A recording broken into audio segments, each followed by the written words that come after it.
team as far as I'm concerned. So you've got McLaren from Ginetta, from Aston Martin, from two Mercedes and another McLaren. This is how they are in terms of drivers. Jack Brown quickest from Aston Villa, and then from Charles and then Callum Davis. It's Mark Warren, 7th. He's another one in contention for the championship. The better of the two Mustangs, 8th. Marcus Signoretti ahead of Will Moore, and newcomer to GT racing in the British Championship, where he did drive Benton Sixer racing style of the year. Benjamin Tusting, or Ben Tusting, the strong racer, he rounds out the top 10.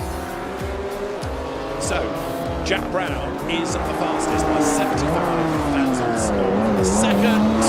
He's not normally somebody to give much away in terms of emotion. Let's see whether he's smiling. Let's see how demonstrative he is. He's with Brett. I'm looking at it right now. He's fairly happy, Jack, for you. This is a big beaming smile. It was very tight, and to do it on the last lap, that's the way to go, isn't it? Yeah, no, that qualifying session was very tricky for me. I couldn't quite put it together, and but that last lap was pretty good for my front. Put it all together. Pole position my end, so just waiting on Zach now to finish the job off. We knocked off the perch last time out, and going into this 3.5 points off the lead. Yeah, literally, we're going to give it absolutely everything. We're focusing a lot in the past 2 weeks on this round. I think we're going to get a place for it, so look forward to it. I don't want to cast your mind back to last season, but you know what it's like not to win it on the final day, so it's added determination from you. Yeah, mate. I mean, I learned a lot from last year, and where I carry myself into this year from the lessons learned from last year, it's a big positive for me. So, what's the conversation been like between you and Zach? How are you approaching this one as a team? I think we're both quite relaxed. As I say, we've been focusing a lot outside of racing this round. I think we've come in with pretty level heads, to be fair, not much stress. We've just got to do the job. So, good start. Note to self: never play poker against Jack Brown. Even when he's happy, he doesn't give a lot away. But he's a nervous man too, because the championship, as we say, is on the line. But good lap done there, and interesting the way that car looks after his tyres as well. Yeah, really did. He said the tyres weren't quite in at the start, so maybe the tyre rubber was a little bit cooler there. Maybe to try and take difference there as well. So Jack's had to work hard for his pole position there. Sparks kicking out. Quite impressive that off the carbon top of the car, especially 4 bolts just grinding out there. The mechanics always wince at that one. They've got to take that off there. Everything is rounded off. They've just got to get the drill out and hope for the best. Right, we're final 10-minute part of this session to come. It is for the second driver of the GT4 cars, and we're almost ready to go. Zach Meakin then takes over the car that's currently the fastest within GT4, and over the last 3 seasons, just to show the variety of winners. We talked about GT3, so we've had in GT4 Ford, Aston Martin, BMW victorious over the last 3 years. Not McLaren though, so could this be a McLaren season to buck that trend, finally give them a maiden category win around the Grand Prix circuit in GT4 over these last few seasons? So, the team good to release the car on instruction from the race director Peter Daly, who once he's happy will give the lights to green, and away they go down the pit road, including the Lotus. We've not really touched on the Lotuses yet, but the Mahiki racing cars are on track there. Number 61 ventures out, the Mustang now in the hands of Eric Evans, who had an off in FP1, did a bit of rear damage, and everybody wanting track position. So there, Matt Cowley in the green Mercedes being held up a little bit by the Lotus, gets through, gets ahead of Gordy Mutch, but everybody wanting to find clear track space. Gordy Mutch is the man at the wheel of number 20, and he's very rapid. Really rapid, but hadn't done much around Branch GP, never driven a lap around the track until this morning, so has got up to speed quickly, had a good couple of practice sessions. The Mahiki team working on this Lotus more and more, actually drove this car for months back. A bit of setup, which is obviously why they're so much faster now since I've driven it. Also doing the European GT4 Championship as well as a dual program, so they're really learning about this car. There's a good group of cars in there. You've got 2 cars in front of Cowley as well. Looks like the 7 car trying to find his space. Cowley really on the aggressive, has done really well to get that, but hasn't got that last space. And now in this final part of the lap, needs to find some space, and it does look like Day is just going to concede. I'm surprised at that. Yeah, because everybody wants the maximum track space. I was about to suggest the last thing Matt Cowley needs is to get wound up now by not having the track space, because that was looking a bit aggressive. Yeah, but forceful, I think. He was putting the car in the mirror, just saying, I'm ready to overtake. Again, if you drive driver on the road, it's what you do. Someone holding you up on the motorway, you just sit in the mirror and just politely say, I'm ready for whenever you want to move over. I've been here 15 minutes. Yes, whenever you notice that mirror there, Yeah, that would be helpful. Yes. I think that was Matt Cowley's strategy, and it worked off. Seemed to. 3 cars overtaken on the outlap. I think that might be a PB. Right, let's see what he can do for a flying lap now, because he has got the track space. The driver from near Oldham comes down the hill into Graham Hill Bend. And remember, we're adding these times to the co-drivers' times. So Matt Cowley at the wheel. Ed McDermott was penultimate, so he's going to make quite a difference. That car might end up sort of mid-GT4, but it won't be a pole contender, I doubt. Whereas number 7 Aston could be, because it's third at the minute. Yeah, I looked at Matt Cowley's car through that first sector. Didn't look like the rear tyre was in at all. You can see the gap. Jamie Day has really caught him 4/10ths quicker. So I think Cowley will be trying to get that car up to speed a little bit. Turned on. Very similar to what we saw from the Oxford car, Jack Brown. So maybe their lap time is going to come later on in this session. Tyres still perhaps getting themselves up to temperature, so it's the first flying lap. We'll see whether it's going to improve on the next. The absolute best in sector 1 of this lap, done by the Lotus of Gordy Mulch. Go much quicker than anybody else. Up to the curve goes Ben Cowley. Is the Jamie Day Aston, and they hop over a little bump coming into Clark Curve. It's going to be still a handful of a GT4 car. Let's see what Ben Cowley can do. Remember, the absolute best time is 29.9. And Jamie Day goes fastest on a 1:30 and puts that car to a provisional pole, and then Gordy Mulch goes even faster. Second in this part of qualifying, fastest overall. Really, really good lap in the car from Develop, like I said, just because we've got about 6/10ths quicker than anyone in this session. Looking good as well out of Druids. It actually has a wider rear tyre now.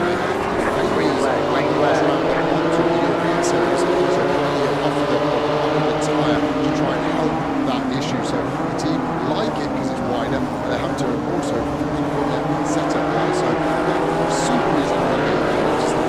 The drivers have a lap time taken off him, so Matt Cowley's first flying lap has disappeared. Quirkily, the other one that's been taken away is from the Collard, number 63 Lamborghini. I'm assuming that was a bit of mistiming by race control. That will come up now after a GT3 session ended. However, we'll see. There's 56 Ginetta, which is now Freddie Tomlinson, the son of Ginetta Overall, to be in a bit. Joe that big off at Tomlinson. He's having another off here. That was just by running wide, though, rather than by any failure. That was going out of Surtees on the pre-loop. So, at the moment, it is Gordy Mulch who is the fastest, and aggregate, the Zach Meekin, Jack Brown, McLaren is hanging on the pole. 3:0 is now the combined best time. Yeah, Meekin second in this session.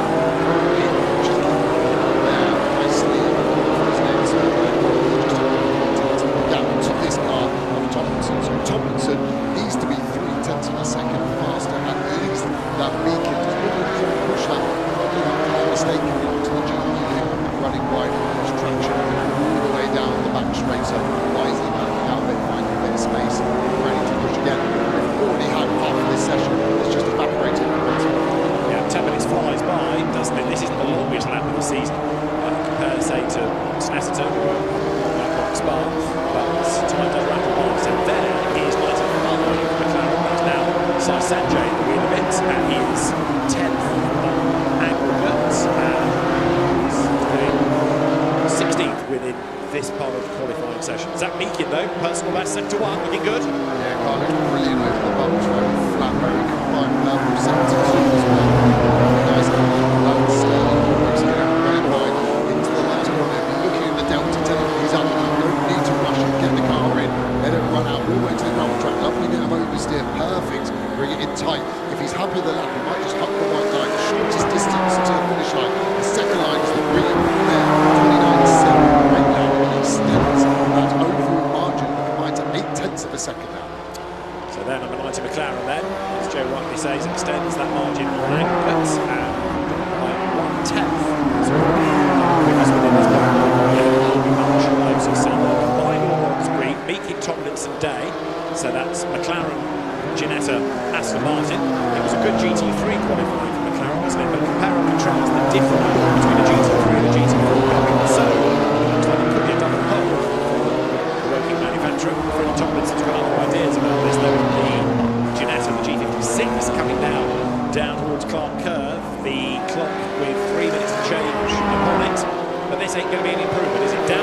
Mark down in second two.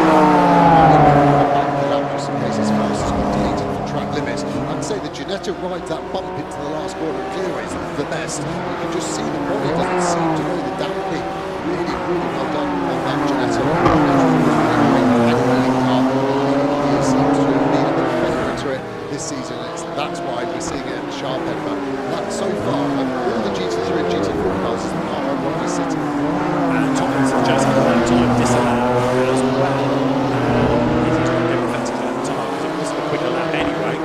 Here, in the meantime, 95, Sanjay in the wheel of the McLaren, the race lab entered car, heading up towards the timing line now, and looking as though he's going to be able to improve green and green, so that puts the fourth on the combined time now for Sanjay. I think that's the best showing we've seen from Sanjay fifth in his session as we go to Will Orton from the last corner. Green sectors down in 10th position in his session. Expect to be much higher. Can he bring that car any higher than 8 combined? No, you can see 2.3 as their combined time. 2 minutes remaining to laps of those tyres in the window. So we did look at these cars to improve. We're not seeing many green sectors at all. Well, we are seeing the people in the pits. Jamie Day, third fastest on aggregate, now has pitted, and that's the end of the session effectively for him. As you look at Will Orton, this is the car, Shagman Monroe, that is another of those four fighting for the championship. This is the outsider, fourth. Now, Seb Morris, fifth. So that's another of the contenders, number 31 Mercedes, but that's only there or thereabouts, not sparkling at the moment. Gordon Woods just got fastest in this session. Now to 7th overall. Second in Pro-Am, his teammate Ian Duggan did a strong job in the first part of this qualifying, so that is going to be a really good if he stays like that. Woods still pushing on, just watching the body length of the car, trying to guess, are they backing out of it? Woods definitely not. He is sending it forward. As I say that, I think he is just backed out of it. It's amazing when you can see the body language of the car, just the energy just suddenly dissipates and it's gone. It's not going to say out loud. It's angry. You know you're about to get punched or hugged or both, depending on where you are. And that is definitely a hug incoming to me. Staying out. I'm coming into the pit lane now. You can read the body language of that car, though, can't you? I'm glad I've got everything right. What I'm going to back up and say that his last lap was 4 seconds off his best. So he was just winding up for one race. Okay. Well, it didn't look like the quickest start to a lap. It's got 19 seconds left in it. However, who am I to argue? Here's the Lotus. This looks quick, Joe. His body language was great, isn't it? So he's got time for one more lap. 2 Nathan Harrison coming into that hill, sweeping the car into the inside, a little bit of traffic in front. Once again, see the drivers in white gloves. You get a much better view of it. Nathan Freak in front of him in his Century BMW. Bit of a one-off. We haven't seen much driving from Nathan this year. Super fast driver, converted more to team race driver in the last few years. Super successful, winning the GT3 championship last year.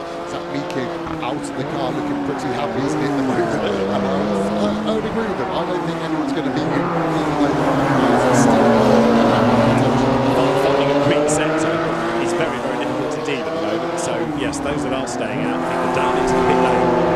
To return to the troops comes the British Army back Toyota, and there, number 20, the fastest car within this part of the qualifying session, pretty much, and that is now 7th.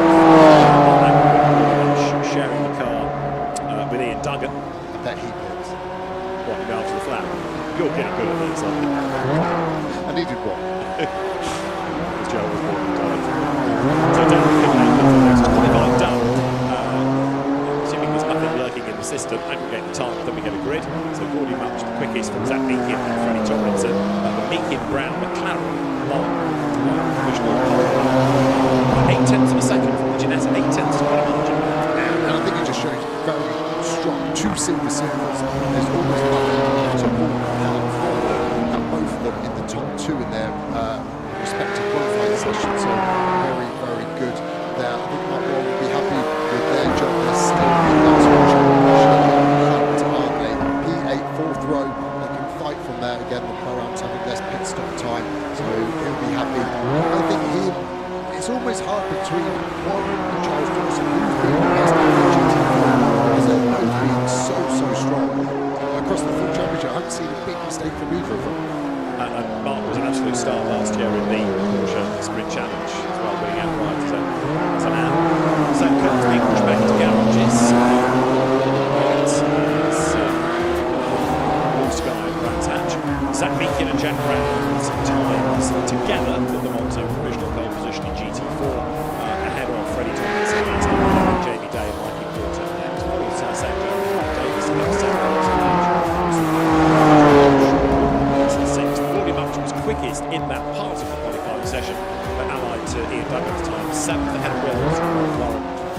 two Mustangs, Michael Jones, the team leads for then Michael O'Brien and Ben Tusting in the Toyota Supra next from Tom Wrigley, Ian Goff, McLaren next up, Tom Robert taking over White, Nathan Harrison and Stephen Leeds, Lotus from Nathan Green, and Carolina McDermott starting Q4, only 16th, and the Stella Motorsport Harry, Jordan Albert and Tim Docker, rounding out the 17 in GT4. There is a class pole though for Seb Morris and Charles Johnson in the Pro-Ams. The Silvers have to serve an extra 40 seconds in the race, so therefore it is going to be possibly advantage Dawson and Morris will find out. What about Zach Meekin's thoughts though? Because that was a really good effort in his part of qualifying. He's Thanks, David. His thoughts are, well, let's just talk about permutations. We don't really want to get into it, do you? Because all you need to do is finish ahead of the others. Yeah, genuinely, that's just it. It's the fun bit battle. It's quite interesting because whoever finishes ahead of whoever, that's what it comes down to. So it's going to be a tough one. It's going to be exciting, and let's hope we can get out and keep on top. It puts you in the perfect position, though. Obviously, starting in first, starting on pole position. You've got Seb way back down in a few positions back. You've got Jamie Day. Yeah, that's true. It's always helpful for being at the front. What we want to do is just watch out for what happens in the first corner, and then just get a head down and off we go, and hopefully we can get a big enough gap away from the Pro-Am cars so they don't jump us in the pits. So it's just going to be tough for me to just get a head down and keep going. Say best up. I'm sure it's going to happen, but good luck tomorrow. Thank you. So Zach Meekin is all smiles. That's the car in super slow now. Jack Brown doing the first part of qualifying, Zach Meekin doing the second, and pole position then to 8 tenths of a second. So fascinating qualifying session. We know qualifying is important around a circuit like this anyway because it's not the widest and overtaking is not that easy. And with this being the final round and across the classes, one or two cars that are scoring points, the grid perhaps is going to be even more interesting through where the championship protagonists are, where the cars are around them that aren't scoring points. So it's got a lot to unpack going into tomorrow's race, which will be run over 2 hours, don't forget, the deciding round of British GT for 2024. So that's one of the highlights there of qualifying. We'll begin with the GT3 cars on the circuit itself, even though that part of the session didn't last long. Sean Bell stopped just off track at Grand Hill Bend. Sasha Kakan was in the gravel and clearways, and there was no choice but to throw around flat. When we got back underway, Simon Orange in number 67 McLaren was quick, so also was Kevin Say, but it was ultimately the Josh Cahill McLaren that would come out on top. Reckon his father Rob Collard were busy trying to get that number 63 Lamborghini ahead of the sister car, and in the end Josh Cahill was fastest in the first part of GT3 qualifying, and Alex Buncombe took it over and will be absolute dynamite going into the second element. Others in the second GT3 session had their dramas, like Sam Neary, who had a moment going through Sheen Curve. Sandy Mitchell was the quickest, but it was going to be number 2 McLaren, Alex Buncombe, and John Cahill was the fastest. McLaren's then looking good in the GT3 category, and the RJN car then taking a provisional pole position. And after GT3, track was given over to GT4, where we had the Aston Martins pouring out. First of all, with Mikey Porter and Jamie Day looking quick, but as ever, despite dislodging codes, was Mikey Porter on a mission. So too was Aston Miller in the Ginetta, but ultimately McLaren prevailed. Jack Brown, in the first part of qualifying, took his time with his sense to get everything absolutely dialed in. Bit of a slide as he went through paddock, but he would go quickest in the first GT4 stanza, and then we got second driver into the cars, and number 90 McLaren continued to be just as rapid. So we've got McLaren's then on pole position in both categories. 2-hour race tomorrow. Once we start at 1:30, we'll be on that a little bit before that. Join us for the championship showdown tomorrow.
you can always rely on bank holiday weather, can't you, to bring out the best in the UK. Welcome to a rather soggy Alton Park, everybody. Welcome to the opening rounds of the British GT Championship for 2024. Behind me, the grid will be forming up shortly, and another stellar entry it is. We've got 2 one-hour races today to look forward to with, as ever, mandatory pit stops. And it's always a fascinating part of the season, the first event, because you've got new teams, new cars, new driver combinations. But here in these rather awful conditions, what we do have is so much more perhaps to discuss. It's a level playing field because for the first race there's no extra compensation time in the pit lane. And you throw the weather into the mix as well, and it is all going to be absolutely fascinating. Bearing in mind as well, we're likely to get a safety car start. It's always good to be on the grid, although I have to say that at the moment I'm quite looking forward to the dry of the commentary box, which means that Bryn Lucas next to me is going to be able to get wet and patrol the pit lane, but there's going to be so much to look forward to in this. Yeah, it always is. You were saying about it being the first ever race of the season, it's always really exciting because of the no pit stop compensation time, things like that. It's the first and only time of the season that you have that open field, isn't it? And these conditions at Alton Park, how many times have we seen it rain at Alton Park in the opening round of the season and it produced masses of drama? Well, we've had drama already in terms of practice. We've lost, sadly, the Paddock Motorsport Mercedes, which has in it reigning champion Matt Cowley. They had a, what's it called, torque tube that blew itself asunder. I've seen the photos, it did not look good. No, so sadly we've lost that car. And of course, frustratingly, it's 2 races that you miss. You know, you lose those opportunities to score in either of the races. They start the year on the back foot.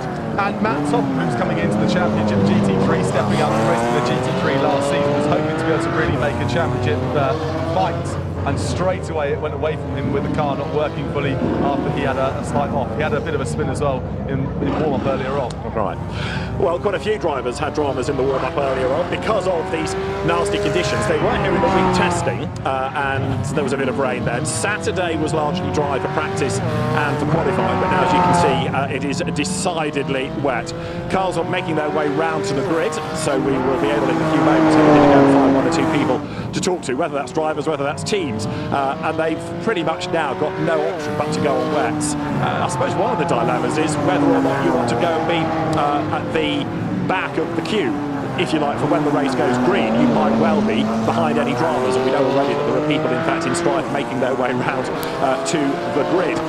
Wet tyres, though, has got to be the option, and I rather doubt it's going to get dry enough, looking at the cloud above, for people to have to think about a tyre change during that mandatory pit window. But what you are going to want to do is keep out of strife, of course, because not only is the track absolutely sodden, but so are the grass verges, and we know that Alton Park is a relatively narrow circuit for GT cars, so run wide, find a wet curb, run even wider, find wet grass, you're in big trouble. And as far as the weather is concerned, well, just rain clouds really, certainly for the next couple of hours, and track temperature of 8.4 degrees for the track temperature. We know it's going to be a safety car start as well, probably 2 laps behind the safety car.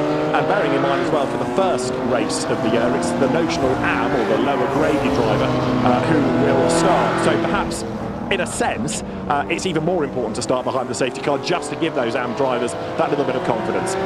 We talked about the Paddock Motorsport Mercedes sadly being absent from the grid. Well, the drivers are on the grid, Ed McDermott and Matt Cowley, and they're with Bryn. Yeah, thanks very much, David. Just talking about drivers that haven't been able to get out on track, and a really frustrated news for you both, really, about where it happened. Get that back to time. Yeah, it's a frustrating way to start the season for sure. It was nothing that Paddock could have done really. The guys did a brilliant job working through the night on a Friday night to get the car back up and running, and then unfortunately with the mechanical issue that we had led to the engine to seize in the end, and yeah, unfortunately there's nothing guys could have done, but we're just hoping that Mercedes stand by us going forward and can help us out for Silverstone. Yeah, for yourself, Ed, as well. A tough one for you as well, because, you know, last season was a frustrating one for you. You were hoping to start 2024. Yeah, look, it's incredibly disappointing. We're here to race. Ultimately, we deliberately went with a car like Mercedes because they're typically pretty bulletproof. And to be fair, it's, you know, no one's done anything wrong here. It's just one of these freak scenarios. And you know, sometimes your luck just gets worse and worse and worse, and you have a piece of bad luck, but it's the worst possible piece of bad luck. So, as Matt said, I'm really disappointed for Matt because, you know, we're here to try and defend this championship. You know, I really believe we've got a great car, a great opportunity. We're working with a great team. The guys have done a fantastic job, and but it's also such a really competitive grid, and we felt that we were going to be right up there and part of that. Well, not this time, but maybe next time, gents. Thanks for chatting to us. Now, David Addison has found Sandy Mitchell, who's looking pretty sharp as well this weekend. Bryn, you're absolutely right. Sandy, here we go again. Start of a new season, typical Alton Park or Easter weather. This for an AM for Alex Martin in your car starting is probably not what he wanted to wake up to. No, I mean, but we don't expect anything less now from Easter weekend round one, and yeah, you never know what you're going to get, but yeah, it's difficult this weekend because the conditions have been almost mainly dry throughout the testing and everything, so yeah, now it's kind of back to square one. You know, we were clearly quite fast in the dry, qualifying first and third for this race, so yeah, it's going to be interesting to see who's got the confidence early on to push, get some tyre temp, because it's quite cold as well, so that's going to be a real challenge for the AM drivers. You're not in the car obviously for that first stint, but how much help can you be on the radio with Alex offering advice, or do you just leave him alone? Yeah, I mean, if he's going well, we'll leave him alone. But yeah, if there's anything that we can spot, we can improve on, whether it's you know, someone else's lines or anything that we can see on the data, then yeah, we're able to try and help out and give a bit of advice. Fingers crossed. Good luck. So Sandy Mitchell, along with Alex Martin, who is new to British GT, the Lamborghini that runs in the GT3 class. We'll talk about GT3 and GT4, of course, during the race. But first of all, we better explain what the differences are between the two classes, between GT3 and GT4. And to do that, your guide is Joe Osborne. British GT is made up of two classes, GT3 cars and GT4. Here we have the selection from BMW. Both M4s and both start out life very similar in the BMW factory. The chassis are taken from the production line, and then that's when their paths split and they're very different cars. Here we have the GT3 car. You can see the width, the stance of the car, so much more aggressive than the GT4 cousin here. The rear wing much wider, much higher, creating more downforce than the GT4 one. The engine in this car is fully the same as a road car. Same engine, same gearbox, same turbo. The GT3 has a dry sump. The engine is 20 centimetres lower and further back, lowering that centre of gravity, helping with all of that performance. 180 kilos lighter here in the GT3 car than the GT4. Weight saving is only a positive. Which one do I prefer?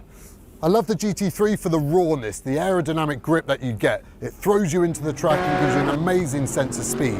The GT4 car, heavier and softer, but you're able to manipulate that weight and really extract a good lap time. If you ask me to decide which one I prefer, I can't call it either way. Great stuff there from Joe. Now here I'm a little bit further back down on the grid with Mikey Porter, sitting in pole position with your teammate. This is your debut, and when we throw stats out like you're only 16, it is quite remarkable how well you've done this weekend. Yeah, done really good job. Youngest on the grid. I think it's a really good place to be in. You know, have everyone looking, seeing I'm the youngest is always good. And yeah, Jamie done an amazing job in the first qualifying, putting it on pole. And yeah, hopefully we can have a great result out of it.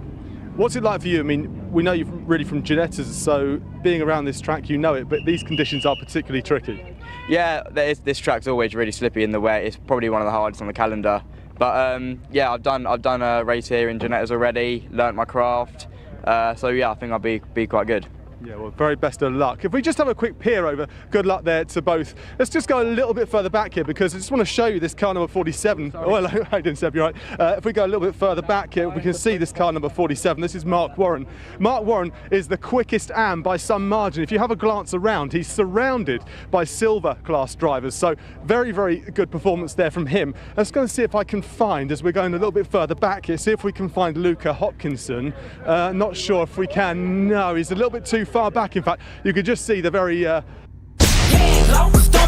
Glorilla live in concert Wednesday, March 19th at Hammerstein Ballroom. Also live on stage is Queen Key and Boston Richie. Get your tickets now at GlorillaOfficial.com and all Ticketmaster locations. lively coloured Mercedes back there, but that's Luca Hopkinson also making his debut. He's been around here a fair bit as well, but he's very, very rightly nervous but excited to be here on the track for British GT and GT4. So you can just see how far back it is. If I went all the way back down there, I'd have quite a long way to get off the grid, but we've got to do that right now. The warnings are going, and I think we're ready to go up to Adders for the commentary of the opening round of the British GT 2024. It's a very, very wet but exciting time. Adders. Brilliant, thank you very much. Well, we're almost good to go. The road actually might be getting slightly kinder. I think it was a bit less rainy as I was leaving the grid than half an hour or so ago. But Joe, still, these are very, very testing conditions. Yeah, really are. I think purple sector of the day goes to you. The sprint you had from the grid here was amazing, so congrats on that. But yeah, the rain is easing. This is what the forecast said, but I can't see it going to slicks at any point. So the teams will now be making their last call. That's on tyre pressures. The higher you start those pressures, the denser the air is in the tyre, the quicker the tyre turns on, but the quicker it goes off. They can obviously bleed it in the pit stop, but you have a limited amount of time to take air out. You could have a second set of wets pre-pressured, ready to go, but that's going to be the hard point for these guys, is to get these cars through an hour in an optimal window. Now, I don't think we need to worry about tyre changes at the pit window. It might stop raining, but it's going to take a long, long time, isn't it, for this road to become dry. There is really no break in the cloud. It's pretty grotty as the field is about to be released. Now, safety car start, if you're unfamiliar with this, means that as soon as the safety car pulls away, the clock starts. So the race is on. There's no warming up lap, in quotes. These effectively become warming up laps, but the race will start as soon as the safety car moves away, and it is going to be Rob Collard then on pole position. But the order for the first 2 laps potentially with the safety car on track, will be the grid order. And there you can see the field stretching all the way back down to Dearly. 97 Aston Martin is good to go. Andrew Howard is going to go first in that car, and you can see as the final grid personnel clear the road. I thought there was a gap further down in the dip there, just behind the Charles Dawson driven Team Parker Mercedes, but you can see the field all set, all good to go, and very shortly British GT for 2024 will be in business. But the real fascination is going to come after the first couple of laps when we go racing. And I suppose in a way, Joe, for the AM driver here, it's about self-preservation this first stint. Don't do anything heroic, just bring the car to that pit window and then let the pro earn his corn. Yeah, first race of the season, you've got to get it to that first pit window where you can get the pro in and let them see what they can do. But so many unknowns for these AMs. They had their warm-up this morning, but they're only giving them a quick insight to the track conditions. The thing with the wet is there's a million types of wet. When it's dry, it's dry. The track evolves, it grips up a bit, but even a little bit of rain can change how the car was feeling from an hour ago when they were in it. Looks like there's a fair amount of standing water, so it's going to be real hard. This is maximum concentration needed from every single one of these 36 drivers. So the safety car has pulled away, the race is on, and they will run in grid order, and that means that Rob Collard will lead the field with Ian Loggy lining up with him on that notional front of the grid, but now 1 car behind. Alex Martin, new to the championship, he starts 3rd, and it's going to be Sean Bowell, previous champion, who will start 4th, ahead of Mark Radcliffe, who has really come on a pace in the last 12 months, and Michael Johnston, the Silver Am winner in GT4 last year, next, moving up to GT3. Mike Price and Morgan Tilbrook start 7th and 8th, ahead of Sasha Kakab, and then LMP2 winner at Le Mans many years ago, Chris Buncombe, very rapid driver, good to have him on the grid. Next comes John Ferguson and Giacomo Petrobelli, returning to Alton Park for the first time in over a decade, ahead of Mark Smith and then Simon Orange. Next up, you will find Carl Cavers and then Andrew Howard. And the GT3 part of the grid completed by Kevin Say, who didn't get the Regulation 2 lap times in, Richard Neary, who didn't get 1 because he was off the road, and Matt Topham, who missed qualifying because of damage sustained early on in the day. Then you get to the GT4 grid, pole sitter Jamie Day, Jack Brown is alongside him, ahead of Mark Warren, who was really impressive in Porsche Sprint Challenge last year, and Charles Dawson is next. Then the returning Marco Signoretti. Callum Davis's McLaren, I think, was the gap on the GT4 grid. That car had damage in qualifying on Saturday, but Harry George and Colin White, Mercedes and Ginetta respectively, are there.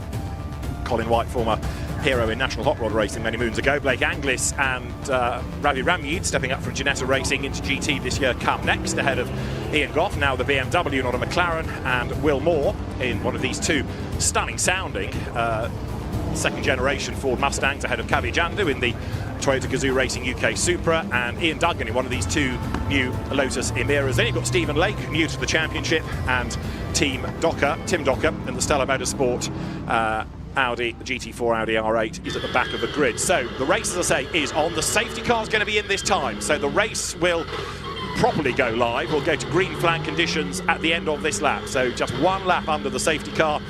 And of course, if you're John Ferguson or others in the body of the field, you're just going to get a face full of spray. Yeah, you really are. Loggy already looking racy in that first Mercedes behind Collard.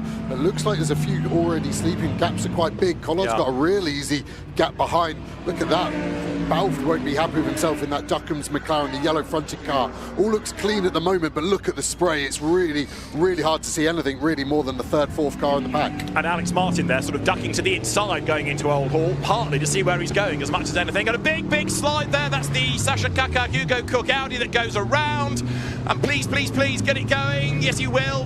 Willie. The car with a yellow flag being shown at the approach to the corner to warn people that there's a spinner, does now get going, and thankfully it wasn't collected by everybody, but the cars are still pouring out of Deerleap to start their first flying lap. And in these conditions, it is all about survival. But Rob Collard, very experienced driver, he's no stranger to racing in the wet. He's a class winner in the Spa 24 Hours. He leads, and look, Alex Martin, new to GT3 racing, is right there on the tail of Ian Loggy. Yeah, really hustling on. Ian won race 2 here last year in the wet, so we know Ian is quick, but Martin definitely on the front foot. We see Docker there, but it looked like it was a spun Lotus to the inside of Cascades, potentially stuck on the grass. This is so tricky. It is so cold here, 7 degrees, cold tyres, cold brakes. I think that's what caught the Audi out of Kakad. Probably the rear brakes just locking, and then you add cold brains into it. That's why we're going Toyota Supra of Jundu off on the inside of Shell. You can see how banked it is. It rejoined, spraying mud all over the track. Keep going, please. That is going to be lively the next lap. Yes. That sort of grass track muddy entry to Shell Hairpin. The Lotus that went off was number 20 of Ian Duggan, or dug in possibly if it's on the grass there. Kavi Jundu off the road then in the Supra. And as Joe rightly says, next time around for the GT3 cars, they're going to have a different track surface. Now, Rob Collard leads, but actually, Ian Loggy over the course of the lap has got a bit more confidence as the tyres have warmed up. He is getting away from Alex Martin. He's closing a little bit on Collard Senior, who shares with his son Ricky as they come up out of Deerleap then over the timing line. The top 3 getting away a little bit from Sean Ball 4th. First race, the McLaren for Garage 59 in the Gulf 12 Hours last year had quite a big accident actually, really knocked him about, but it's good to have Sean back on the grid sharing with Adam Smalley. Behind them is Mark Radcliffe, and then in 6th place Michael Johnston. He's got Mike Price tucked up behind him in the green Mercedes there. Michael Johnston new to GT3, and he really is thrown in at the deep end. Yeah, seen a great improvement from not only Price in that Mercedes, but Greystone have got on top of that car, and it's now looking very racy. Probably the best GT3 in terms of a chance of an overtake this lap, I would say. Johnson in his first year of GT3 racing has got a baptism of fire here. Firewood light in these conditions, that is. Price looking racy, that Merc so strong in the high-speed corners. Maybe the BMW gets a slightly better traction on the exit with the turbo power. The mud actually from that Supra of Jundu, not as bad as we've maybe thought, so no one caught out by it yet. But yeah, it looks like it's going to be starting to pan out here as we see Ferguson on Smith in that black and pink paddock McLaren just touching the exit curb, and look at that gap grow as it spins up. That then gives Orange a chance in the other McLaren as a look at him, as we then see Carl Cavers in the BMW, Kevin Say, Richard Neary. This is a pretty feisty group of characters in there, probably led by the feistiest one in Ferguson himself. Yes, quite. And Kevin Say, the man from Macau, 15th, but a winner here when he first came to Alton Park in 2021, and a big moment there as Mark Smith oh so nearly gets in the back of Ferguson. Up the escape road has gone Carl Cavers as well. They survive it somehow. How contact wasn't made there, looking back. Oh, that was quite a moment, wasn't it? Yeah, here we go. I nearly said the day's guy was celebrating. That must have been millimetres. I don't think Ferguson saw him, so didn't do anything different, but Smith had to go left, couldn't even keep it on the escape road, had to go there, and obviously Carl Cavers is probably judging his braking point on Mark Smith, which has then made him go through. So I said it was going to be a lively pack, and they waited all of, 6 seconds to prove it right there. So seeing the front starting to pan out a little bit, looking at sector times, it does look like Collard is the quickest at the moment, and that's why he's in the lead of the race. About staying the obvious. Price again, a mega run on the exits. We go back to GT4. See Jamie Day here leading GT4, actually still staying on the back of the bigger brother, or cousin as I called it in the intro, GT3, GT4, Aston of Topham, who's had a hard chance, no chance to qualify with damage done in free practice, so he's in another baptism of fire. Rob Collard has done the fastest lap as the tyres get a bit warmer. He's over 11 tenths up on Ian Logie. Jamie Day then leading Jack Brown and then Mark Warren, new to GT4 as a championship, although the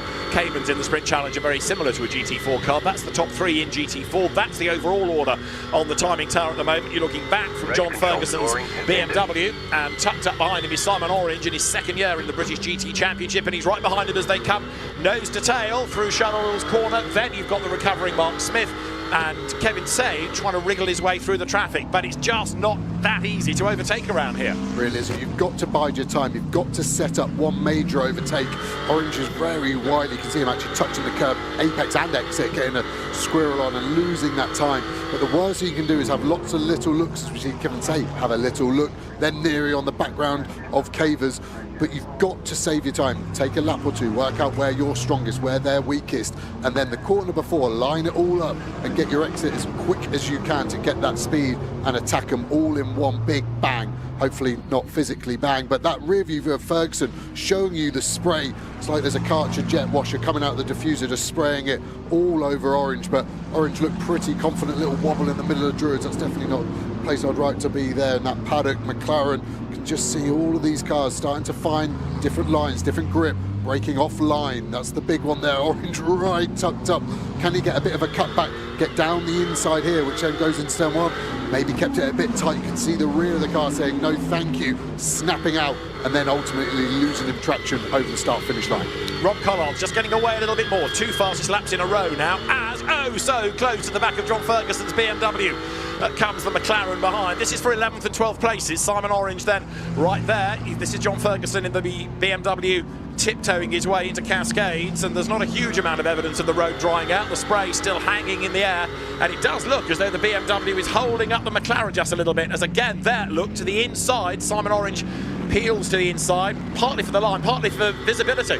Yeah, really looking racy on the way into corners, so going in fast, out slow. He just needs to kind of work out where to go. Like I said, just break it into segments, which bit's going to be easier to attack John Ferguson. John will probably only be looking in his mirror once every little straight, just checking the progress of Orange. Hopefully he's not just staring in his mirror, getting distracted by it, because he is starting to get a cluster of cars all the way back to Andrew Howard. So 5 cars tucked behind him. All of them want to be in front of him, but at the moment he's got the best space. Jamie Day really starting to pull out a gap, isn't he, over Jack Brown in that Optimum McLaren. Yellow this year, not orange. And then another group of cars as we go to Collard. The gap looked like it had grown, like you said, but I think now with Logie here, doing a purple sector 2, I think this gap might be back to about a second. So maybe just taking half a second of him out of this last lap. Could be a mistake, could be the tyres starting to turn on, turn off for the relevant cars. So there's a lot going on here. You're right, Logie has just done the fastest lap of the race, a 1:48.7, so he's taken round about just under 4 tenths out of Rob Collard. The gap's down to 9 tenths. In third place is Alex Martin, and these 3 escaping from Sean Balfe in 4th, ahead of the McLaren, sister McLaren or similar McLaren behind of Mark Radcliffe. Michael Johnston is in 6th, and there is Sandy Mitchell looking at the data in the Barwell Motorsport pit bunker. So Ian Logie, who in a sense might be adopting the principle now, all I need to do is stay in touch, because then in the second stint Phil Keane can do the hard yards. Off at Lodge Corner though has gone the BMW. Is that the Carl Cavers car? 22 I think it is, that's facing the wrong way. So Carl Cavers, the Century Motorsport BMW, is on the grass, and we've talked about how wet and slippery the grass is, but is he going to be able to get off? He's having a good old go. Trouble is he's got to reverse into the traffic. Yeah, I think he's done the right job there. He's just got back enough to get himself round. Quite an early part of the corner to have a spin. I just wonder if he got slightly assisted in that one. It could have just been under braking the turn-in phase. That would be my first guess, but he's done well to get out there. Stays on the lead lap. Yes, your well's just unravelled, but one safety car and you're back in it. Saw great pace from his teammate Lewis Plato in qualifying as we go for the battle for ninth between the Buncan brothers, Johnny Adam, but Petrobelli in the car at the moment. Not as high up as I thought, the Aston Martin. I thought Petrobelli was going to be the real sort of shoe-in to be at the front of this grid where we're seeing Collard, but maybe Blackthorn first racing British GT, just getting their head around it. Petrobelli first time in this car. We know Johnny Adam is a serial winner, so they're going to be there at some point this season, but maybe a bit lower than I expected at round 1. So Giacomo Petrobelli, former Formula Palmer Audi racer and Blancpain GT racer, chasing after Chris Buncan. There's the John Ferguson battle pack with Simon Orange, Mark Smith, Kevin Say behind. And this is what happened to Carl Cavers. Have a look to the far left. He spins into view, and Richard Neary was involved / caught up in that as well somehow. Yeah, I'm not saying he's guilty, but you can see there's no paint on that panel because he likes doing a bit of damage, does our Richard. But I think it was probably just a concertina effect up, and I'd imagine Richard had nowhere to go. Tried to get out of it, and they both had sort of a lazy half spin. Richard getting slightly luckier with his escape than Carl Cavers in the BMW. But yeah, it's hard to see from that angle. At the moment, I wouldn't say that needs to attract a penalty at the moment, but it'd be interesting to get Carl Cavers' thoughts on that after he gets out of the car and has probably calmed down a little bit. What we are having, though, is now track limit warnings, which in a sense is a surprise in the wet, because you'd think people would be trying to keep away from the curb. Now, incident involving car 8 and car 22 under investigation. Car 22 is Carl Cavers, car 8 is Richard Neary. So race control have pieced it all together, and they would like a look at all of that. So the drama for Carl Cavers, though it is confirmed, is being looked at by race control. The three leaders still covered only by 1.8 seconds, and Alex Martin did the last lap as the best of anybody in the race. So he's learning fast about GT3. Yeah, and he's got to. He's first year in it. There will just be so many new experiences for him. Obviously a front-wheel drive expert in the past, now coming rear-wheel drive. Everything's always put on its head in the wet. In a front-wheel drive car, you would bury your throttle if you get a bit of oversteer to straighten out. If you did that in a GT3 car, you'd be in the lake probably here at Alton Park. So they'll just be trying little things. Like we said, Sandy Mitchell, one of the best pros on the grid. A lot of these teams as well now, live telemetry, live onboard video. So the co-driver, the pro in this instance, can actually comment, try this, try that, especially when your sister car is in the lead. Oh, by the way, Rob is using 4th gear here at Cascade, you're using 3rd. There'll be live coaching on the go. Of course, it's easy to overload the AM and tell them too much information, and then it starts to be a detriment, but that could be what we're seeing here. But these three are really in a bit of a class of their own. 6 seconds is the gap from the back of that blue and black Lamborghini all the way back to Sean Balfe. Again, someone that we know is super rapid in these conditions. Now, we've touched on the pit window. The pit window differs here between GT3 and GT4 because the Alton Park pit lane is not the biggest. It's pretty crowded. Just to make it safer, the pit windows are staggered. So the GT3 cars come in after 22 minutes of the race have elapsed and must be done by 32. It is 28 to 38 for the GT4 cars, those slightly more road-based, slightly slower, less powerful cars, one of which, there, number 61 Mustang, booms past the pits. Eric Evans, the reigning GT4 champion, at the wheel. So we've still got Alex Martin as the fastest man in the race, and Eric Evans there is currently 4th in GT4. And have a look, 2nd, 3rd and 4th all together. Jack Brown, Mark Warren, Eric Evans, they're developing into a real old fight for 2nd in class, while Jamie Day escapes up the road. Yeah, he's done mega. They've got that car really sorted. Fassetti, new to British GT this year, but kind of really phoenixed out of our racing, a team that have won so many races on this support package. The other interesting bit I've just spotted is this GT3, a bit of damage on the rear right as Bunker goes straight the chicane and cuts in front of Petrobetti. There was something flapping on the rear arch of the Collard car. So that's the first GT4 car traffic we've got. And they've now got 15 more GT4 cars to start to navigate round. Docker in that Audi you can see in the background there was a bit of an outlier. He's about 15 seconds behind the next one, so they're probably going to get another half a lap of clear. But you just see, I think it is just a wheel arch line and nothing serious. I wouldn't have thought that's come from contact, although there is a bit of a scuff, isn't there, on the rear sort of valance of that Lamborghini. I wonder if he's either caught another car, but maybe even just a tyre stack through the Knickerbrook chicane. I think it's going to be more of an annoyance than an actual performance issue, and I don't think race control are going to have to issue any sort of pit and fix that sort of command on that one.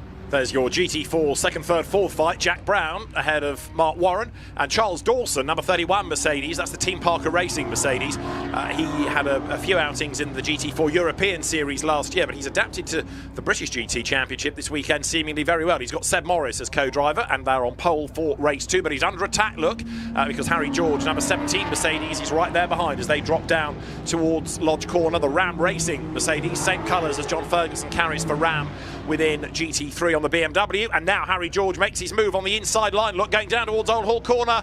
Has he got the traction? Thinks better of it. Charles Dawson goes wide, looking for grip on the outside line. Comes off the corner a bit wide, stays ahead, but there is a gap for Harry George to take, but he's not quite brave enough. Yes, he is. He does go through. Goes through, coming out of Denton's. So Harry George goes through, up one place in class. That puts him 5th in GT4. Good bit of driving that, but he runs wide, gets all crossed up onto the curb, and that flapping wheel liner is getting a little bit more pronounced, isn't it? Yeah, it's make it harder to overtake him because he's a little bit wider, but I don't think it's going to get worse. Sometimes you see bodywork getting worse and worse. He just turns in maybe a bit early on Doc. I'm just trying to see where that contact's going to be.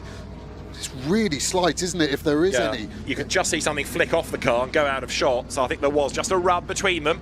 So Barwell will be looking at that, the team that operates that race-leading Lamborghini.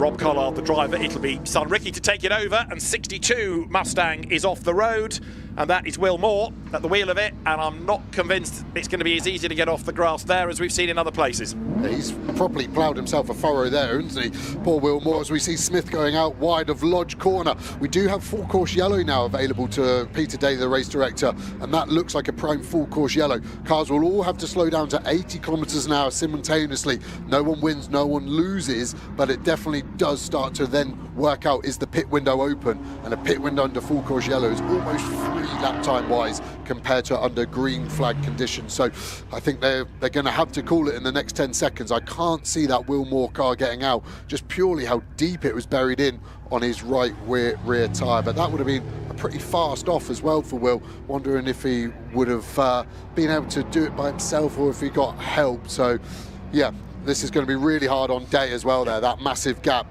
If it goes full course yellow, fine. If it goes safety car, everything is lost.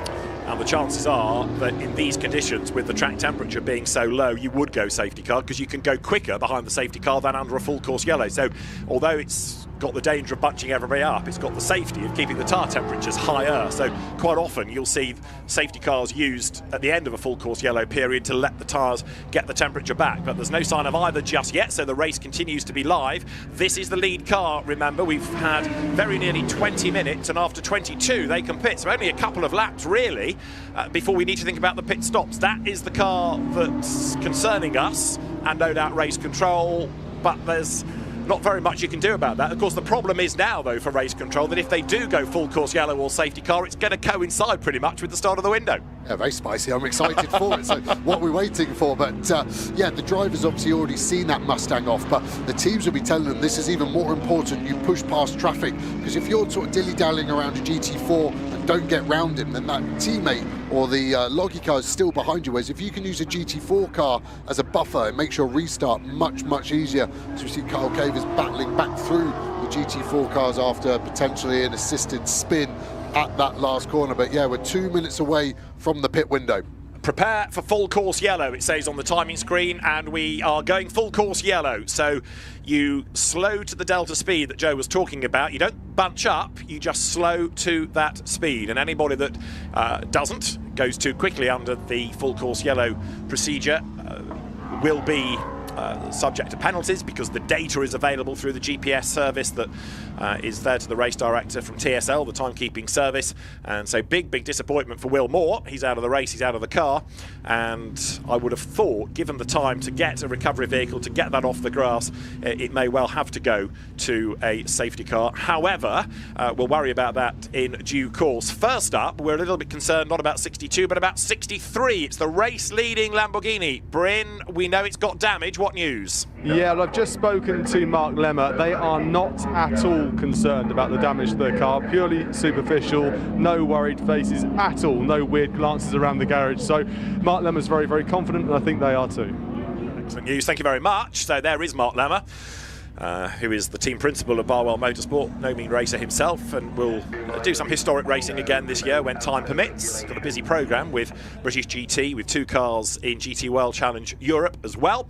And he's got a 1-3 at the moment. Rob Collard ahead of Ian Loggy, and then Alex Martin as they come down now towards Lodge Corner. So everybody adhering to this full course yellow condition. The pit window is almost ready to open, and of course it's going to go slightly against the leaders, isn't it? They might be across the line before it opens, whereas those in the pack they're in a better position. The window will be open by the time they chug out of Deer Leap. Yeah, I think Balf, the car behind what we're riding on now with Alex Martin, is going to be the first to pit.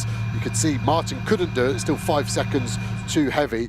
They're pulling that Mustang out, so that's probably 5 minutes away. So just looking out my window, Balf didn't come in, so the first coming in is the Optimum car. I think that's a big, big win for them. Yeah. If the full course yellow goes away before Collard and co can get back round to the pit lane. So you can see on the graphics who's pitting, and Radcliffe and Johnson, Tom Gamble there helping mark out the car. Actually a change of wet tyres. I think that's probably for the pressure rather than the freshness of the tyre. They would have had live telemetry being able to work out. They don't look new wet, they look scrubbed. It's not super wet, but just to be able to get the pressure in the window that Tom Gamble will want them. And just to make the point also, in terms of housekeeping here, the GT3 pit stop time, 70 seconds line to line. So if you think they're not hurrying, well, there's a reason for that, because even if you are really, really quick, you still can't leave the pit lane until you've had 70 seconds. If it's GT4, it's 100, and if you're a GT4 silver-silver combination, there's an extra 14